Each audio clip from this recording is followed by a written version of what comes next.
Muito boa tarde, senhoras e senhores deputados. Temos quórum. Vamos dar início à nossa reunião de hoje. Cumprimento a senhora provedora do ouvinte da RDP, a doutora Ana Isabel Reis, seja bem-vinda, assim como as doutoras Célia de Sousa e Inês Forjás, que a acompanham.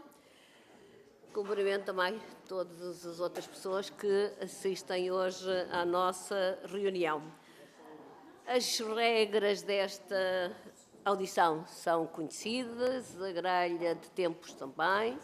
Faço um apelo a que cumpram os tempos que estão atribuídos, porque é muito desagradável para quem está a presidir ter de chamar a atenção uma ou duas vezes e, portanto, faço esse apelo a todas e a todos os oradores.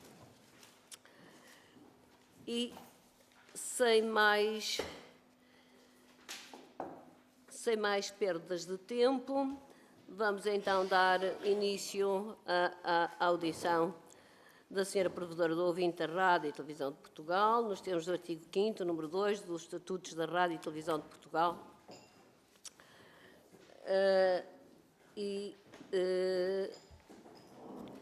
Como é do conhecimento de todos, começa com uma intervenção da senhora provedora e dispõe de 10 minutos para o efeito. Faça favor, tem a palavra.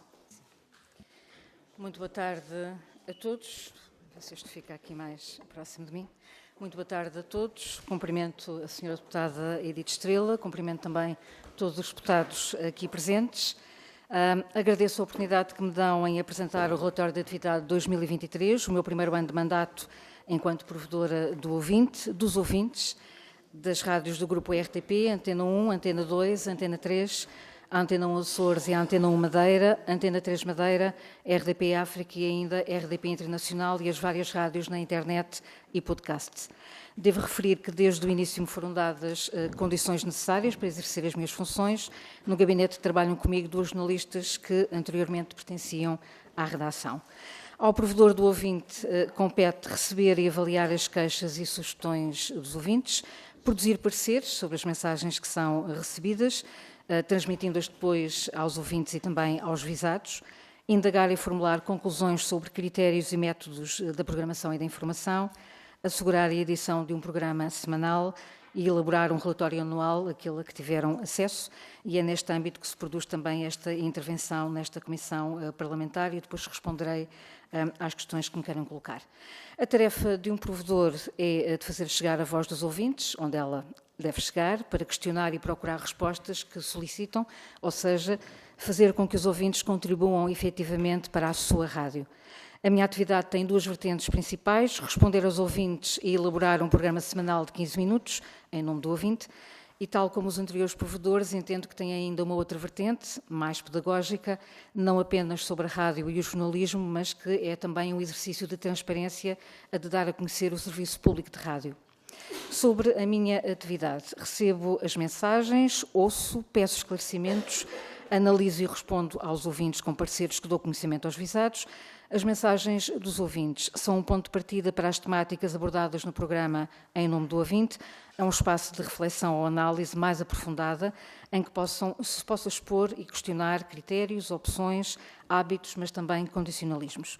Não é minha intenção substituir-me a quem gere a informação e a programação, nem é isso que se pretende da figura do provedor. A intenção é de provocar algum debate e reflexão internos sobre assuntos que partem das mensagens dos ouvintes, que é quem ouve a rádio pública, problematizar e analisar e também debater o que foi decidido e feito à luz de diferentes pontos de vista, tendo no horizonte e sempre os ouvintes o fim último do serviço público. O papel do provedor não se esgota também nesta troca de correspondência, deve também mostrar como é a rádio por dentro e, no meu entender, a provedora deve também sair do seu gabinete para melhor conhecer o trabalho daqueles que a fazem nas várias estações.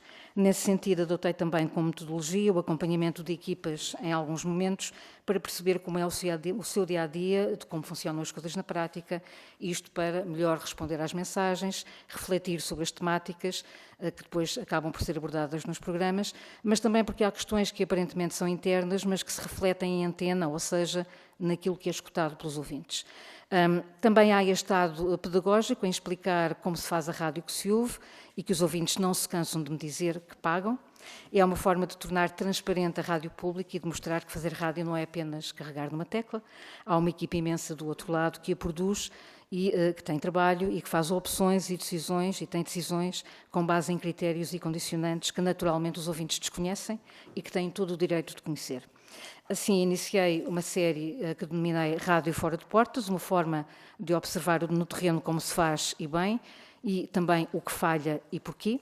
O Gabinete da Provedora acompanhou os repórteres, os animadores, os técnicos, as equipas das emissões especiais, saiu com a equipa das antenas e dos emissores, com programas de informação e entretenimento das diferentes antenas da rádio pública em todo o país e nas ilhas, incluindo.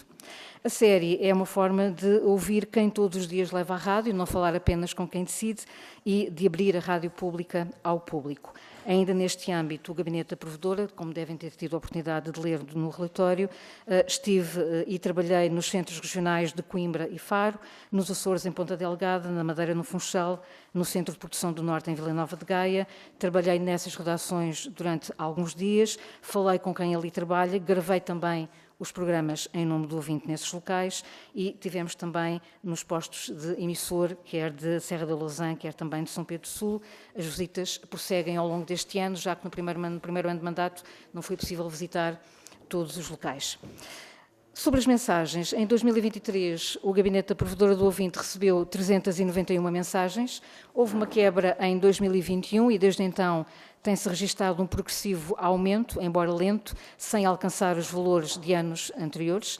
A esta evolução provavelmente não terá sido alheio o facto de o Gabinete ter tido alguns períodos sem provedor do ouvinte, em 2021 e em 2022. Outra causa poderá ser também a multiplicação de plataformas ou vias de comunicação com os profissionais de rádio. É muito fácil hoje em dia estabelecer um diálogo direto nas redes sociais entre quem faz e quem ouve rádio. Julgo, no entanto, que haverá objetivos diferentes entre escrever nas redes sociais e escrever à provedora. Estes últimos querem efetivamente contribuir para uma melhor rádio de serviço público, querem ter a certeza de que são ouvidos, de que têm e obtêm uma resposta na esperança de que algo mude para melhor. Como é que me chegam as mensagens? A RTP tem uma plataforma própria para os ouvintes as enviarem. Há algumas que chegam por e-mail. Noto que serão provavelmente ouvintes mais antigos que já tinham este hábito com antigos provedores e assim continuam. Destaco alguns dados estatísticos. A grande maioria dos ouvintes assinala as mensagens como crítica ou queixa. Em segundo lugar, a sugestão. Em terceiro, satisfação. Traduz-se em elogios a profissionais, programas, emissões, por terem tido uma resposta positiva a uma questão anterior, um problema que foi resolvido, um pedido satisfeito, ou de reconhecimento até pelo bom serviço público. Por último, as dúvidas que são quase sempre pedidos de informação. O Grupo RTP tem vários canais em FM e na internet, contudo nem todos são alvos de mensagens de ouvintes. A Antena 1 colhe o maior número, o que é natural, porque é também a mais ouvida, seguida da Antena 2, ouvintes um pouco mais exigentes e com características especiais, e depois a Antena 3. Recebo poucas sobre a rádio pública nos Açores e na Madeira, menos ainda sobre a RDP África e a RDP Internacional. Recebo também algumas queixas, críticas e sugestões sobre conteúdos sonoros na internet, sites das rádios, RTP Play, podcasts e publicidade, tudo na área dos conteúdos sonoros. Quanto a áreas, recebo sobretudo mensagens sobre a informação, programas e rúbricas e relativamente a questões técnicas, quer em FM, quer no online. Há assuntos dominantes, a informação, muito futebol, programação, alguma música, quebras ou má recepção no sinal de FM. A Antena 1 registra uma maior diversidade de assuntos, embora predominem os da informação com destaque para o item futebol, que domina, efetivamente. Na Antena 2 e na 3 as mensagens centram-se essencialmente nos programas. Posso também avançar com o perfil do ouvinte que escreve à provedora. Homem, com mais de 45 anos, com ensino superior.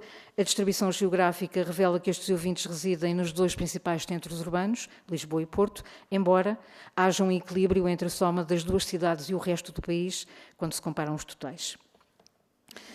Posso fazer um pequeno balanço no que respeita à correspondência. Críticas e sugestões dos ouvintes, algumas foram atendidas ou resolvidas, na totalidade ou parcialmente, outras estão em vias de resolução, outras não tiveram ainda qualquer solução. As deslocações aos centros da RTP no território continental e ilhas permitiram fazer um retrato da rádio pública fora da capital. Em relatórios dos anteriores provedores é frequente falar-se do esquecimento e da diluição da rádio no grupo RTP, da falta de investimento que redunda no envelhecimento de instalações, equipamentos, atraso na renovação tecnológica, acresce a falta de meios humanos. Desde o último relatório do provedor do ouvinte em 2020, há uma notória recuperação, embora lenta e desequilibrada na distribuição geográfica. O que vou dizer não é novo, o contrato de concessão determina que sejam criadas condições para o seu cumprimento. As condições passam por mais recursos humanos e técnicos. Em alguns casos não se trata de mais recursos, mas dos recursos que permitam ir além dos serviços mínimos, que tornem o trabalho mais eficiente e mais ágil, que preparem a rádio para a etapa de que todos falam, o digital, embora me pareça um contrassenso preparar a rádio para algo que existe há 30 anos. Fecho com uma nota mais pessoal que considero relevante. Devo dizer que no acompanhamento do dia-a-dia, desde das equipas das antenas emissoras aos técnicos, dos produtores aos realizadores, dos jornalistas aos animadores, desde quem faz a quem decide, encontrei pessoas que vivem para a rádio e para o serviço público. Muito obrigada. Muito obrigada, Sra. Provedora, pela exposição muito clara e muito completa. E para intervir em nome do Grupo Parlamentar do PSD, tem a palavra o Sr. Deputado Carlos Reis. Faça favor. Muito boa tarde, Sra. Presidente. Em nome do Grupo Parlamentar do PSD, cumprimento a Sra. Provedora do ouvinte, a doutora Inês Isabel Reis, também a doutora Célia Sousa Inês Forjás.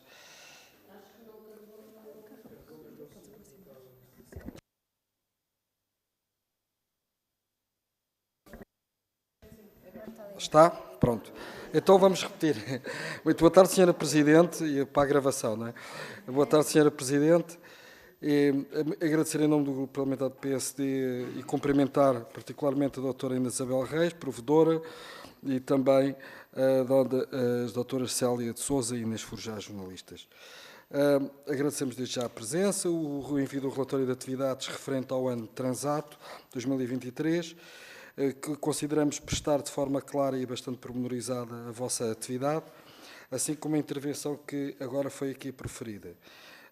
O trabalho que desenvolve é importante, é complexo, é permanente e destacamos por isso a prontidão com que respondeu sempre às mensagens, às dúvidas, às sugestões, aos elogios, às queixas que as pessoas, os cidadãos, lhe vão dirigindo. Ora, todos reconhecemos que o jornalismo de proximidade atravessa uma crise sem precedentes, o que torna ainda mais imperiosa a presença da rádio pública em todo o país, portanto, quer através dos centros regionais, quer através de correspondentes, assegurando assim uma capilaridade fundamental. Mais de metade dos concelhos de Portugal é ou está na iminência de se vir a tornar desertos de notícias, a acompanhar também a sua desertificação. Isto não possuem meios de comunicação com sede no Conselho sobre o qual produzam conteúdos. E isto são os dados do estudo realizado pelo Media Trust Lab de 2022. Duvidamos mesmo que tenha havido alterações para melhor desde a publicação deste estudo. E, portanto, é com preocupação que nós tomamos nota destas dificuldades que o Serviço Público de Rádio continua a enfrentar. As suas ameaças e as suas ameaças que são inquietantes, porque sentimos, e isto é uma objeção que já tínhamos transmitido em devido tempo, antes, na legislatura anterior, não tem existido uma política de investimento continuado, nem uma estratégia clara para assegurar a importante missão da rádio. Poderíamos destacar aqui algumas passagens do seu relatório, nomeadamente na página 46, onde se explica que a rádio é um meio de resiliência e que essa resiliência se estende a quem trabalha na rádio, portanto, saudando as equipas, as pessoas, os trabalhadores que passam por enormes dificuldades para aguentar o serviço público e, nomeadamente, uma passagem no página 46 que diz explicitamente que ao longo dos anos foi notório e público o desinvestimento na área da rádio da RTP. Depois também esta continuação na página 51 do relatório, Ora, e as minhas perguntas, abreviando, de considerações e indo um pouco mais direto às questões que gostaria de colocar e gostaríamos de colocar, era que, em primeiro lugar, como é que explica ou como qualifica, portanto, a questão dos seus alertas que estão plasmados em relatórios e que são obviamente, o conhecimento formal e substantivo da administração da RTP, não tenham, portanto, tido consequência. E, portanto, estes alertas parece-nos que ficaram um bocadinho no ar, no éter, não é? Depois, por outro lado, a questão da revisão do contrato de concessão de serviço público foi anunciado e preparado por várias vezes. Este contrato de concessão expirava em 2021, estamos em 2024, não foi concretizado. Portanto, em novembro de 2022, o anterior governo criou uma comissão de livro branco para o Serviço Público de Rádio e Televisão. O então Ministro da Cultura, Pedro Adão e Silva, anunciou a criação desta comissão para elaborar um livro branco sobre o Serviço Público de Rádio e Televisão e, portanto, que elencasse os desafios que o setor enfrentava num contexto de profunda mudança, de modo a preparar e a anteceder aquilo que seria a revisão do contrato de concessão da RTP. Portanto, em maio de 2023, esta comissão apresentou as suas conclusões e o Ministro declarava que o novo contrato de concessão da Rádio e Televisão de Portugal teria como base a reflexão do livro branco e envolveria o Conselho Geral Independente da RTP, que, conforme por imperativo legal, como é óbvio, o Conselho de Opinião, o Conselho de Administração e a Entidade Reguladora para a Comunicação Social. E por isso gostaria de colocar, uma vez que ainda não se revê o contrato de concessão, e já para adiantar o trabalho no futuro, se considera que são necessárias reformas do contrato de concessão, tendo em vista a obtenção de uma melhor rádio de serviço público capaz de responder aos desafios e pretensões dos ouvintes. Por fim, para terminar, porque já excedi o meu tempo, gostaríamos que pudesse desenvolver um pouco mais as questões relativas ao livro de estilo e ao editor de opinião. Muito obrigado. Muito obrigada, Sr. Deputado. Volto a fazer o apelo a que se cinjam ao tempo que lhes foi atribuído. E para responder, tem a palavra a senhora provedora do ouvinte da RTP. Faça favor, doutora. Muito obrigada. Muito obrigada pelas questões colocadas. Algumas destas questões saem um bocadinho do meu âmbito por uma questão temporal, ou seja, eu entreguei, este é o meu primeiro relatório, portanto, a administração, o Conselho de Administração teve conhecimento dele na mesma altura que os senhores deputados, portanto, não teve consequências práticas, ainda não sei se vai ter ou não. Posso lhe falar do que é que algumas questões já teve algumas consequências práticas no decorrer, quando eu digo que algumas questões apontadas pelos ouvintes, quer fossem sugestões, quer fossem críticas ou queixas, tiveram algum eco na programação e na informação das várias rádios do grupo da RTP.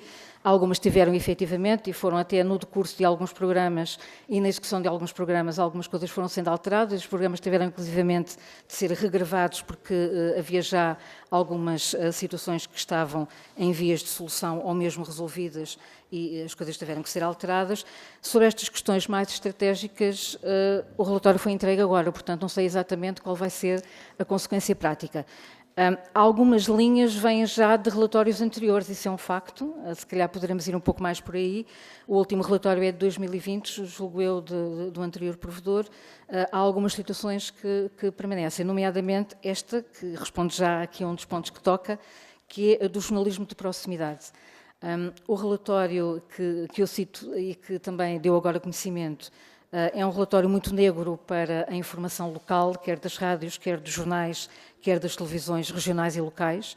É uma situação que tende a agravar-se e não a melhorar, e acho que a Rádio Pública aqui pode assumir um papel importante na ligação exatamente às comunidades que estão fora dos grandes centros urbanos. Não é assumir o papel da imprensa local e regional, porque também não é isso que se pede, mas provavelmente abrir aqui um espaço maior, sobretudo quando os média nacionais não noticiam nem dão tanta atenção àquilo que se passa fora dos grandes centros. Isso é um facto, não é preciso estudar muito ou fazer grandes estudos para chegar a essa conclusão, basta ouvir normalmente ou ler ou ver os média nacionais, e julgo que aqui o Serviço Público tem um papel que pode ser fundamental na ligação das comunidades à sua comunidade, na ligação àquelas pessoas que, entretanto, saíram do local onde foram criadas ou emigraram ou foram viver para outros sítios, mas também de ligação àquilo que é um noticiário do país real, digamos assim, que é importante falar-se para lá disso. Até porque a realidade é muitas vezes diferente daquela que nós temos nos meios urbanos e daí esta importância. A Rádio Pública tem um programa especificamente para a informação local, muitas vezes essa informação extravasa para os noticiários nacionais, se poderia ser muito mais... haver um maior investimento nessa área, sim, mas acho que isso toca depois numa questão estrutural que já vem, se calhar, dos outros relatórios, que é a dos correspondentes das delegações e dos centros regionais, que efetivamente têm diminuído em vez de aumentarem, e se calhar a Rádio Pública ou o Grupo Público precisa de aumentar a sua presença nas sedes de distrito, em alguns concelhos, em algumas áreas que estão a descoberto e que são essenciais para se fazer uma cobertura efetiva e com valor para essas populações. Muito obrigada, Sra. Provedora. Para intervir em nome do Grupo Parlamentar do PS, tem a palavra a Sra. Deputada Mara Lagriminha. Faça favor. Muito obrigada, Sra. Presidente. Também quero saudar naturalmente a Sra. Provedora do ouvinte, a doutora Ana Isabel Reis, agradecer-lhe a sua presença em nome do Grupo Parlamentar do Partido Socialista, também a elaboração do relatório e a exposição inicial que aqui nos deixou. Gostaria de assinalar algumas notas que, de facto, me parecem relevantes e que, em bom rigor, serão transversais e que se prendem mais com os desafios para os mídia e, em particular, para o serviço público, que também falou aqui. Quer com as iniciativas europeias que têm impacto no nosso ordenamento jurídico e que têm vindo a ser incorporados com os desafios que, como bem diz no relatório, e voltou hoje a dizer, já têm 30 anos, mas que ainda continuamos a colocar como novo desafio, e estou a falar do reforço do digital, mas também de outros mais recentes, como a inteligência artificial, que tem dado aso a várias conferências internacionais, e o jornalismo português, em particular o serviço público, não poderá ficar de facto aliado, e por isso foi mesmo com muito interesse que li o seu relatório, porque ele não nos dá apenas dados da interação entre ouvintes e provedora, nem assinala apenas os problemas, mas dá uma visão muito estruturada sobre o papel, a missão, a cooperação e os desafios, com boas recomendações que são muito úteis ao nosso trabalho e também aí que saliento, de facto, as suas qualidades académicas, que contribuíram, de facto, também para essa boa elaboração e que lhe são amplamente reconhecidas e que emprega agora este serviço quase de autorregulação, uma vez que é a primeira vez também que está aqui connosco. Em primeiro lugar, destacaria a forma como deu uma nova vida ao programa da Provedora. Eu sou de uma geração habituada ao podcast e o facto de estar também no serviço de podcast é uma vantagem, mas, como disse, temos hoje um programa que dá, de facto, uma visão dos problemas, que os discute, contribui para combater a desinformação, que tem uma visão do território e essa forma de estar onde é necessário, frase que usou no seu relatório, permite essa natureza de serviço público, que essa natureza de serviço público seja, de facto, diferenciada e essa é uma missão que a Rádio Pública tem. Quero ainda, neste ponto, destacar que saudamos saber também que foram asseguradas todas as condições técnicas e humanas que considera necessárias e adequadas para o exercício das suas funções, porque elas são, de facto, relevantes, deixando a nota da ponderação de, no futuro, se ter um orçamento próprio. Em segundo lugar, a preocupação de cooperar com organizações europeias e internacionais. Sei que ambas as provedoras estiveram na ONU e Portugal, como outros países, com uma profunda tradição de serviço público, tem que ter essa cooperação internacional porque enfrentam, de facto, os mesmos desafios e as mesmas dicotomias, não é, que terão de ser conciliadas devido à sua natureza especial e para o futuro. E essa natureza também é a preocupação dos ouvintes, como bem podemos constatar, quando nos relata, por exemplo, aqui o caso do Mundial de Futebol Feminino. Não deixamos de pensar em questões de igualdade de género, de oportunidades, também da informação, e que motivou, de facto, um programa ou as alterações que se lhe seguiram, ou as várias situações de programas de opinião e a linha que se tem, de facto, para essa opinião informada, de combate à desinformação, ou até daquilo que significa, no nosso tempo, de facto, ter esse serviço público.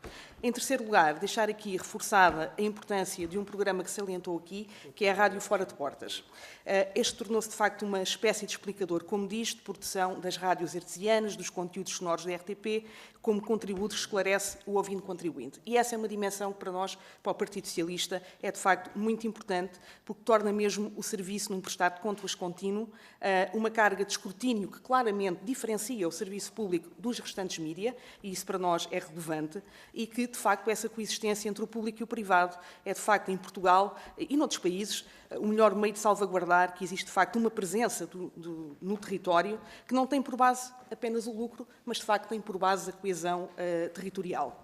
O que nos leva para um quarto ponto, que parte da consideração de que a rádio pode estar onde outros não chegam e é indireto, e isso tem sido parte da sua resiliência e consistência ao longo dos anos. Não podemos esquecer que fizemos, de facto, os 50 anos de Abril, o papel da rádio teve em 74, mas também o papel que a rádio teve em 2024, com o assinalar das comemorações dos 50 anos de Abril, e deixar aqui também o meu reconhecimento por isso. Assinalamos com frequência, e também disse aqui, a falta de recursos humanos, que, claro, é transversal aos vários setores da rádio pública, mas eu acrescentaria que é, de facto, transversal, infelizmente, ao jornalismo em geral, na situação atual que vivemos. Ainda assim, a rádio teve um papel determinante em alguns eventos, referi há pouco os 50 anos de Abril, mas também referencia no seu relatório as Jornadas Mundiais de Juventude, e também, em quinto lugar, deixar aqui uma referência aos centros regionais, que há pouco mencionou. O último relatório do provedor do ouvinte é de 2020, portanto já passaram 4 anos. Eu sei que houve, de facto, evolução, ainda que lenta, mas houve evolução. Gostaria que me falasse um pouco dessa evolução, do desenvolvimento que foi feito em meios técnicos nos vários centros, das dificuldades que ainda sente nesses centros. Pergunto também, em termos de mudanças, na sua perspectiva, o que deverá ser o futuro, tendo por base, Sra. Presidente, mesmo a terminar, peço desculpa, tendo por base a sua experiência no terreno, o que é que ainda é de facto necessário para um serviço público de futuro, sobretudo na área dos média, que permanecem em constante construção, e, por fim, o que é, na sua visão, necessário para ter essa rádio participativa, interativa e rádio cidadã, que, como aqui refere, que contributos vê no futuro que esta Casa também pode dar para conseguir chegar a esse objetivo, nomeadamente em termos legislativos. Muito obrigada. Muito obrigada, Sra. Deputada. Reitero o apelo a que se limitem ao tempo disponível para cada grupo parlamentar. Para responder, tem a palavra a Sra. Provedora do ouvinte. Faça favor, Sra. Doutora. Muito obrigada. Agradeço os elogios ao programa e ao desempenho e também ao relatório. Muito obrigada. Sobre aquilo que encontrei no terreno, eu sou fora eu não era da RDP, portanto venho completamente de fora, e daí também esta necessidade de conhecer as coisas no terreno, conhecer as pessoas, não apenas quem decide, mas sobretudo quem faz a todos os níveis na empresa. E, portanto, isto nasceu também de uma necessidade de eu conhecer os cantos à casa, para também perceber que muitas vezes as queixas não são... Para respondermos às queixas, temos de ter conhecimento de causa e não basta... Muitas vezes as opções são tomadas não apenas por opções editoriais, mas por condicionantes técnicas ou logísticas, ou humanas ou de recursos técnicos, e não tanto por verdadeiras opções editoriais, que são as segundas, no fundo, em segundo plano. E, portanto, essa ronda pelo país saiu um pouco dessa necessidade. Aquilo que eu encontrei não estava à espera, eu venho de fora da RDP, portanto conheço outras realidades, outras rádios, nomeadamente as locais, que conheço bastante bem, e fiquei um pouco surpreendida com algumas condições que encontrei, não estava à espera, pensei que a Rádio Pública tivesse, fora de Lisboa, outras condições logísticas, técnicas e humanas diferentes, mais modernas, mais do século XXI, que é aquela em que nós estamos. Fiquei um pouco surpreendida por muitas vezes não encontrar essas condições, e daí a minha admiração por quem trabalha nessas condições, porque é de facto um ato de resiliência e que as coisas se vão mantendo, e fico também surpreendida por muitas vezes as coisas andarem muito devagar. Eu notei que houve uma evolução entre os relatórios do anterior provedor e a situação que eu encontrei. Houve efetivamente alguma modernização, algum novo equipamento, alguma renovação, mas muito lenta e ainda insuficiente, a ponto de algumas delegações ou alguns centros regionais ainda estarem, às vezes, há rádios locais que estão com melhores condições do que aquelas que eu encontrei, por exemplo, e não é expectável que isso aconteça, porque isso depois também se reflete naquilo que vai para a antena, e quando eu muitas vezes afirmo no relatório, mais do que uma vez, de que há questões que parecem internas, mas que são, no fundo, se reflete naquilo que é em antena e se reflete naquilo que o ouvinte escuta, é porque não criando essas condições é complicado. Isto tem a ver com a visão de futuro. Temos que pensar o digital, e o digital já existe há 30 anos, portanto este é um contrassenso, continuo a dizer, mas a verdade é que não vale a pena andarmos a pensar no digital se não pensarmos no básico, e primeiro temos que ir ao básico, e portanto o básico é as antenas, os emissores, os estúdios, as técnicas, os técnicos, o pessoal para trabalhar, para manter, para modernizar, e depois então pensar-se também no outro lado e no digital. Só que nesta altura o problema é conseguir o equilíbrio entre avançar nos dois lados, porque é preciso avançar nos dois lados. E isso cria aqui um problema, porque enquanto se avançou ou não se avançou e depois se avançou muito lentamente naquilo que é o básico, e muitas vezes pensa-se em conteúdos, mas não se pensa no mais básico, que é como transmiti-los, e não vale a pena pensarmos em conteúdos se não tivermos como fazê-los chegar a quem tem que chegar, e isso implica também mais recursos humanos. O anterior provedor foi muito claro que durante o mandato, os 2 mandatos que teve, a redação esvaziou-se bastante, não apenas os correspondentes. Isso não foi de todo recuperado, foi entrando progressivamente gente, mas não o suficiente, e é preciso ter-se em conta que não estamos a falar apenas de uma redação para uma única rádio, estamos a falar de 7 antenas, e estamos a falar de pessoas que, além da redação, também têm a área do entretenimento e outras coisas, para 7 antenas, mais aquilo que se produz para o digital, mais aquilo que se produz para os podcasts. E na área do digital, os recursos humanos são mínimos. E, portanto, a presença digital também é ainda muito insípida e precisa, obviamente, de ter aqui outro tipo de presença. Julgo que o complicado aqui será como é que se avança ao mesmo tempo em tudo isto, recuperando simultaneamente do atraso, com mais investimento, se for possível. Temos o problema da taxa audiovisual que está congelada desde 2016. Sabemos todos que provavelmente aumentá-la poderá criar aqui também alguma resiliência por parte dos ouvintes, mas a verdade é que os ouvintes escrevem, e quando escrevem dizem sempre que pagam por aquilo que ouvem e que, portanto, querem ter aquilo pelo qual pagam. E, portanto, também é necessário muitas vezes explicar em que é gasto esse dinheiro, e esta série de Rádio Fora de Portas é também para as pessoas compreenderem onde é que se gasta o dinheiro. Vou dar um exemplo muito prático, se calhar para percebermos melhor essa dimensão. Quando a rádio deixa de ser ouvida em algum lugar, eu vou dar o exemplo dos Açores, porque é aquele que se calhar é o melhor, a rádio deixa de se ouvir nos Açores por algum motivo e as pessoas deixaram de ouvir a rádio de manhã, escrevem-me à tarde, dizer isto é impossível, porque agora passaram 2 horas e ainda não ouço. É bom que se percebam, em termos técnicos e logísticos, o que aqui significa. Em termos de tempo, de investimento e também do tempo que as coisas depois demoram a diagnosticar. É preciso que esteja bom tempo, é preciso que haja material, transportá-lo, não é agarrar no carro, chegar ali e pousar. Portanto, há aqui uma série de condicionantes que as pessoas também têm que perceber como é que as coisas funcionam, não é? E essa também é uma forma de... Eu julgo que a função do provedor não é apenas o do prestador de contas e accountability, de autorregulação, mas é também um instrumento de transparência. E aqui, se calhar, pegando numa questão que não respondi há pouco, e peço desculpa ao deputado do PSD, relativamente ao livro de estilo, é também um instrumento de transparência, é um pacto de transparência entre a rádio e os seus ouvintes. Portanto, a rádio compromete-se a cumprir determinados parâmetros, e, no fundo, esse livro de estilo é uma espécie de bíblia do jornalismo. Falando do livro de estilo em concreto, o meu primeiro programa foi exatamente sobre isto, aquele que teve conteúdo, tirando da apresentação, porque me parece fundamental uma rádio de serviço público ter um livro de estilo. Não compreendo como é que não o tem, ao fim de tantos anos de existência, e... Em termos comparativos, alguns órgãos privados têm-no, por exemplo. Não basta ter apenas um livro de conduta, é preciso mesmo um livro de estilo que regule algumas coisas, porque algumas queixas dos ouvintes, no fundo, teriam uma solução simples se houvesse um livro de estilo que fosse cumprido. Mesmo para o provedor é um instrumento fundamental, porque quando temos dúvidas é lá que iremos. Por isso, quando cheguei a ter perguntado se existia algum livro de estilo, quando eu e a Ana Sousa Dias estivemos na Conferência Internacional no ano passado, que reúne os provedores e os standard editors internacionais, o livro de estilo é uma coisa adquirida, portanto, foi algo que nós sentimos com alguma alguma diferença, digamos assim, nós não tínhamos, literalmente, não é? Muito obrigada, Sra. Provedora. Para intervir em nome do Grupo Parlamentar do Chega, tem a palavra o Sr. Deputado José Carvalho. Faça favor.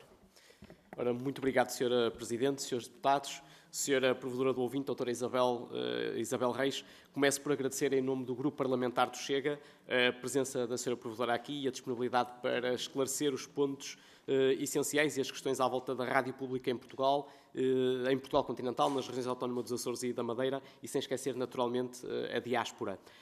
Portanto, a presença da Sra. Provedora é crucial para que se possa discutir e entender melhor as questões que afetam a nossa rádio pública e, principalmente, os seus ouvintes. Posto isto, sabemos que a RTP tem também um papel fundamental na sociedade portuguesa como fonte de informação e entretenimento, pelo que se impõe abordar alguns dos principais desafios e preocupações que os ouvintes da RTP têm expressado. É essencial também termos uma compreensão clara sobre a qualidade e a diversidade da programação, mas também a acessibilidade de todos os segmentos da população, a interatividade e a resposta às críticas, para além também das questões relacionadas com a publicidade e a adoção de novas tecnologias. A mediação da Sra. Provedora, sabemos também, ajuda a RTP a melhorar continuamente, adaptando-se às necessidades e expectativas dos ouvintes. Hoje, naturalmente, esperamos, como já temos ouvido aqui, informação pertinente sobre o funcionamento destes processos e como podemos avançar e garantir que a RTP continuará a ser uma emissora pública de excelência, que é isso que todos nós pretendemos num serviço público. Sra. Provedora do ouvinte, segundo afirma no seu relatório de 2023, nos últimos anos temos observado, portanto diz o relatório, esforços para corrigir a falta de investimento na área técnica da rádio. Contudo, ainda não atingimos o nível de qualidade técnica que seria esperado de uma rádio pública e isto, a pergunta que colocamos, ou a pergunta que colocamos neste momento, é se poderia esclarecer quais os principais desafios que a RTP enfrenta atualmente para alcançar aquilo que é o esperado nível de excelência técnica. E também, já agora, que medidas estão a ser implementadas para garantir que os investimentos necessários sejam feitos para melhorar a qualidade técnica da transmissão e produção dos programas da rádio. Doutora Isabel Reis, Sra. Provedora, considerando também a importância fundamental do investimento, não apenas em equipamentos, mas também no recrutamento e na formação das equipas que garantem a sintonia da rádio pública, gostaríamos de saber também quais os esforços que estão a ser feitos neste sentido e como é que se tem abordado a questão da formação contínua e do recrutamento de profissionais para assegurar a operação eficiente das antenas e dos emissores. Também, já agora, quais os planos futuros para garantir que estas equipas estejam bem equipadas e devidamente preparadas para enfrentar os desafios técnicos e tecnológicos que se colocam a cada dia.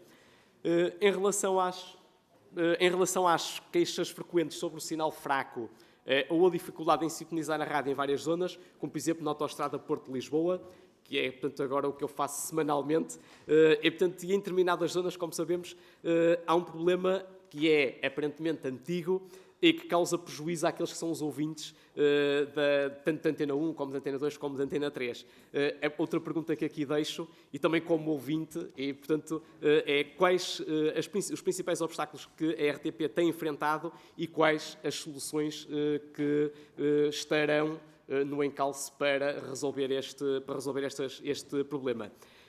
Sabemos também, e eu sei que o tempo está a avançar com muita rapidez, e eu quero respeitar o pedido aqui expressamente apresentado pela Sra. Presidente.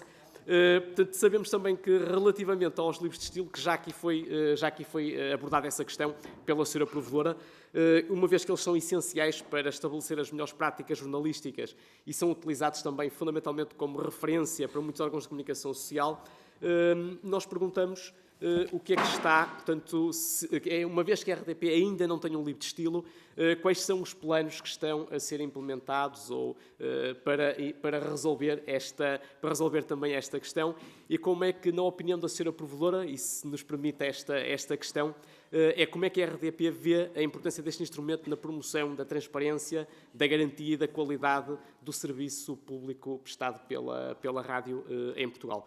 e, portanto, como sei que o tempo está a chegar ao limite e queremos ser cumpridores, agradecemos naturalmente também, mais uma vez, tal como iniciamos, agradecer a disponibilidade da Sra. Provedora e a dedicação e o compromisso que tem assumido em relação a este papel importante de provedora do ouvinte da RTP. Portanto, muito obrigado. Muito obrigada, Sr. Deputado, e obrigada por ter cumprido o tempo que lhe foi atribuído de uma forma exemplar. E tem a palavra a Sra. Provedora, faça favor. Muito obrigada pelas questões colocadas. Algumas destas respostas eu não as obtive em concreto.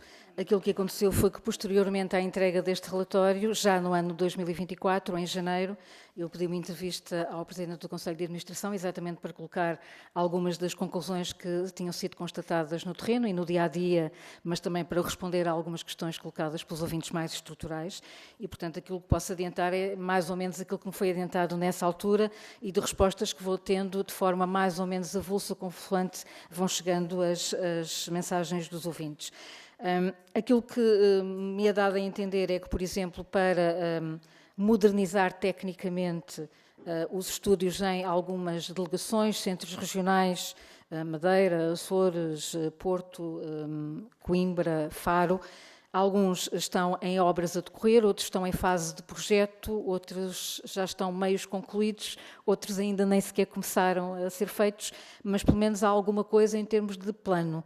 Posso adiantar, por exemplo, que relativamente a Faro, porque já lá estive posteriormente, os estúdios, quando eu estive na primeira fase, estavam completamente em obras, estavam inoperacionais, tiveram durante algum tempo inoperacionais até serem mais ou menos concluídos. Julgo que a obra não estará concluída, mas está em estado avançado e já está em utilização. Para Coimbra, ao que sei, há apenas um plano feito e ainda não está em execução. Aquilo que me foi indicado é que, ao longo deste semestre, iria ser dada, eventualmente, luz verde para se arrancar com este investimento. Para o Porto não havia ainda uma data muito certa e o Porto é aquele que mais produz a seguir a Lisboa, não é? Portanto, Coimbra é um caso... É um caso complexo porque uma parte da emissão da informação sai de Coimbra e, portanto, deveriam ser dadas condições muito básicas a Coimbra.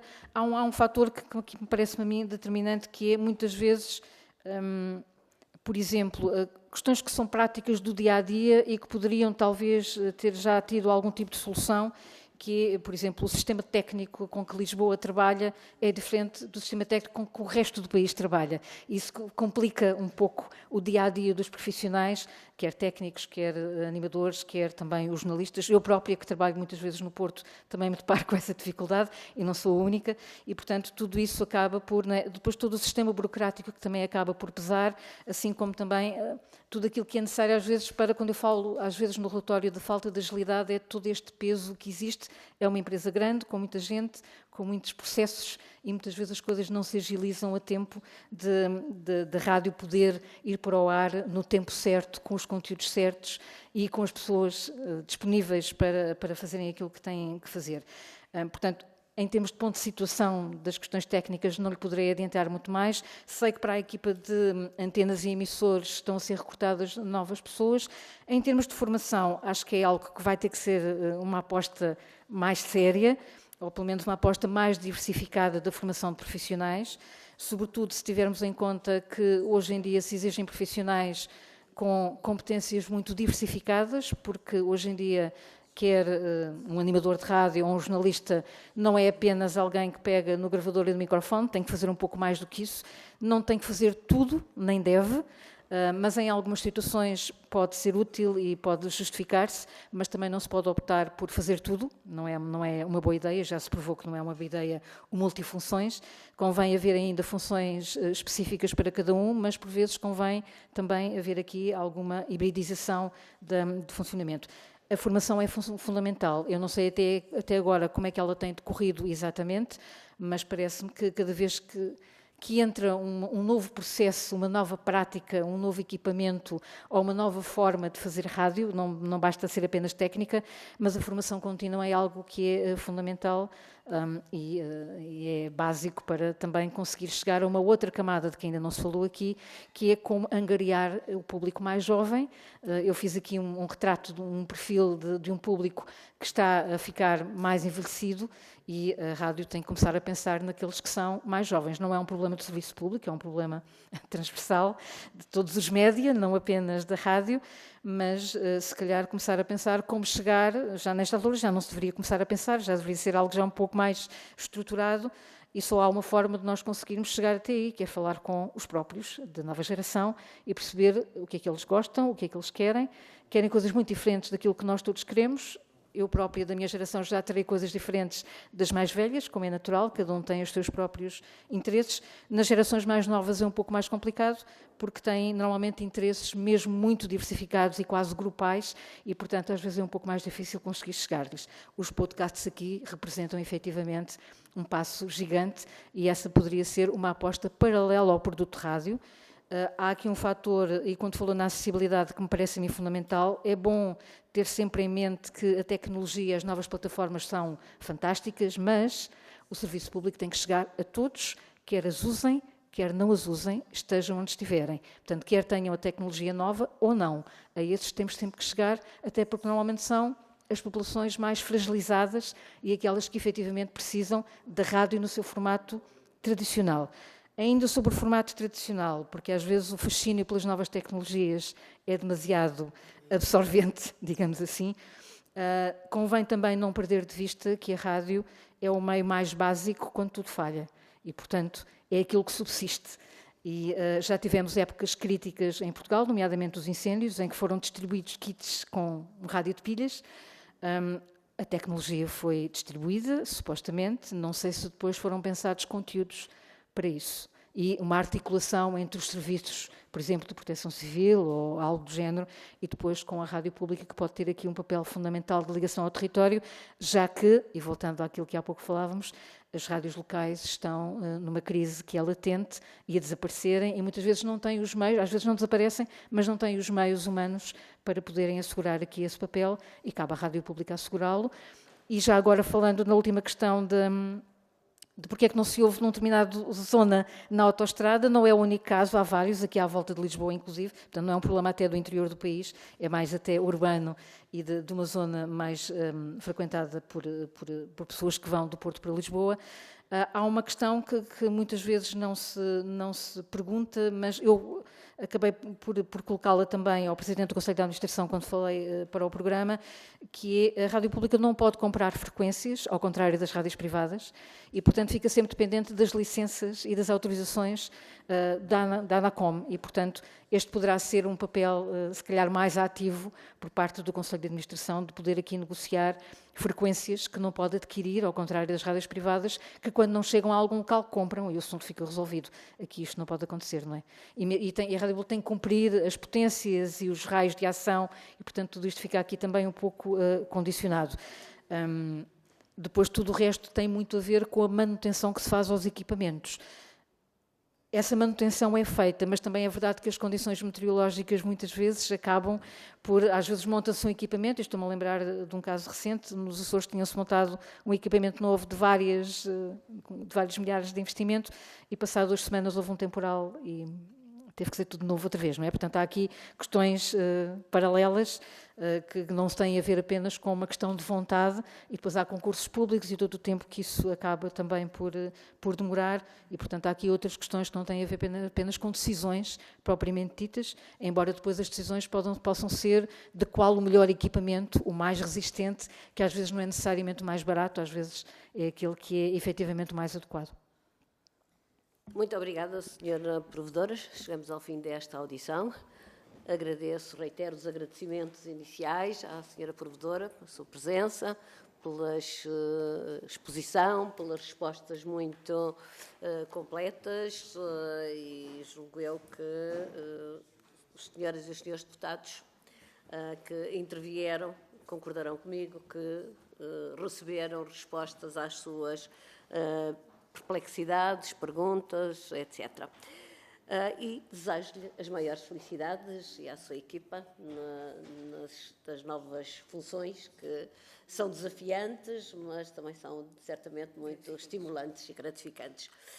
Vou-me despedir da senhora provedora e depois continuamos a nossa reunião.